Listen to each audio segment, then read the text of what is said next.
Welcome to Witches in Yoga Pants, your cozy corner of the cosmos where modern magic meets everyday life.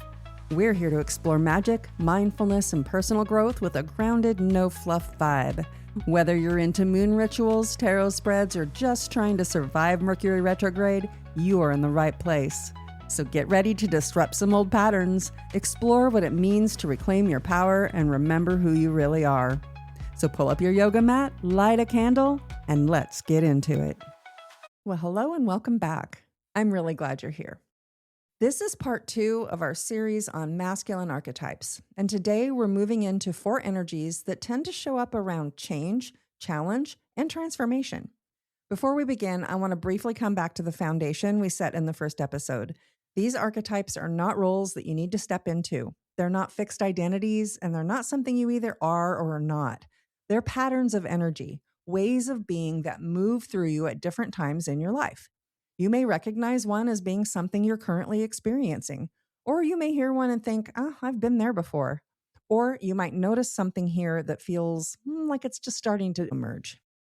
And just like before, these are not linear. You don't move through them once and finish. They overlap, they cycle through, they come forward when they're needed. So, as we move through these today, stay in that same place of noticing, not necessarily labeling or trying to define yourself, just recognizing what feels familiar, what feels present, and what might be asking for your attention. Today, we're exploring the explorer, the rebel, the magician, and the creator. Let's begin with the explorer. The explorer is the energy of independence. This is the part of you that feels the pull to step outside of what is known and into something new. You might notice this energy when you feel a desire for change, not necessarily because something is wrong, but because something is calling you forward. There's a curiosity here, but it's different from the openness of the innocent. This is more directed, it's more intentional, and the explorer doesn't just wait to see what happens. He goes out and finds it. There's often a moment before this energy fully comes online where something starts to feel too small. Not necessarily wrong, but just limiting. And you might notice a sense of restlessness, a desire for something different, even if you can't even fully name what that is yet. And this doesn't always show up in big, dramatic ways. Sometimes it's just subtle. It's a shift in interests. It's curiosity about something that you hadn't even considered before. It may show up as a quiet knowing that you're ready for something more or just something different. This energy asks you to move without needing full certainty, to follow the pull even when the path isn't completely clear. In a grounded expression, the explorer is curious, independent, and willing to step into the unknown. In a more strained expression, this energy can become restless, avoidant, or constantly searching without ever settling. But at its core, the explorer is about following the pull towards something new. Next, let's move into the rebel. The rebel is the energy of disruption. This is a part of you that recognizes when something is no longer working and refuses to continue participating in it. You may notice this energy when you feel a strong reaction to something that once felt acceptable, when you begin questioning systems, expectations, or patterns that you followed without thinking, when you feel the need to break away from something that feels limiting, even if it creates discomfort. There's truth here, but it can come through strongly. The rebel doesn't gently shift things, he disrupts them. And often this energy comes after a period of going along with something, following expectations, staying in something longer than you really wanted to, trying to make something work that deep down you knew wasn't aligned. So, when this rebel comes forward, it can feel really strong. Sometimes it shows up as frustration, sometimes as anger, sometimes as a very clear, I'm not doing this anymore. And while that intensity can feel very uncomfortable, it's also very clarifying because it brings you back to honesty. This energy isn't about breaking things for the sake of it. It's about breaking what isn't true so something more aligned can take its place. In a grounded expression, this energy is honest, direct, and willing to challenge what isn't aligned. In a more strained expression, it can become reactive, destructive, or resistant without clear direction. But at its core, the rebel is about refusing to stay in what no longer feels true. From there, we move into the magician. The magician is the energy of awareness and transformation. This is where things begin to kind of make sense in a different way. where you start to see patterns. You put connections together and feel the cause and effect.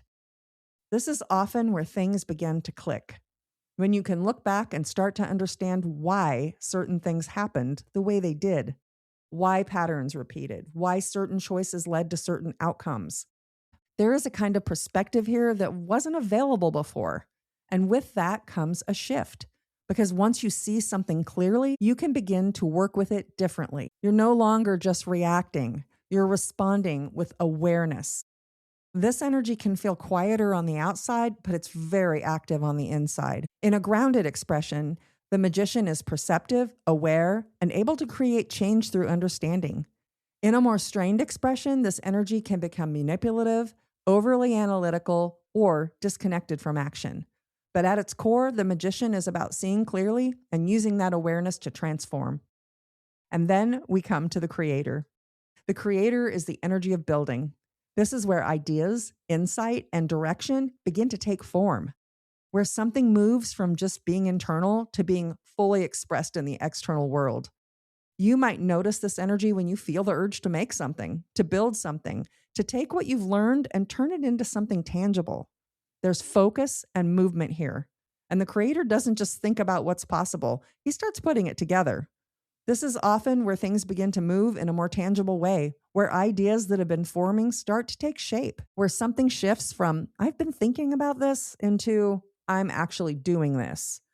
And that transition can feel both exciting and vulnerable, because creating something new means committing to it. It means showing up consistently, following through, and allowing something to be seen before it feels perfect. You might notice this energy when you feel a strong sense of focus and when you're able to take what you've explored, questioned, and understood and begin to build something from it. In the grounded expression, the creator is productive, focused, and able to bring ideas into form. In a strained expression, this energy can feel scattered, unfinished, or blocked by perfectionism or overthinking. But at its core, the creator is about turning potential into something real.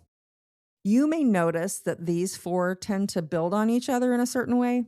The explorer opens the door, the rebel clears what no longer fits, the magician helps you understand what's actually happening, and the creator begins to build something new from that awareness. And while it might not always happen in that exact order, there's often a relationship between them, a sense of movement from curiosity to disruption to understanding to creation. As you sit with these four, you may notice that they carry a different intensity than the ones we talked about in the first episode. These are the energies that tend to show up when something needs to shift, when you're being asked to move, to question, to understand, or to build. And just like before, you may recognize yourself in one, in several, or in all of them at different points in your life. None of this is fixed, and it's all movement. In the final part of the series, we'll move into 4 more masculine archetypes that carry a deeper sense of wisdom, leadership, and integration. Until next time, notice what you're feeling pulled toward exploring, pay attention to what no longer feels aligned, and allow yourself to begin building something that reflects what you now understand. Take what you've heard today even further by joining my newsletter community. Each week, you'll receive journal prompts and reflections connected to the episode that are designed to guide you in bringing these conversations off the podcast and into your own journey. Let's keep going deeper together. The link is waiting for you below.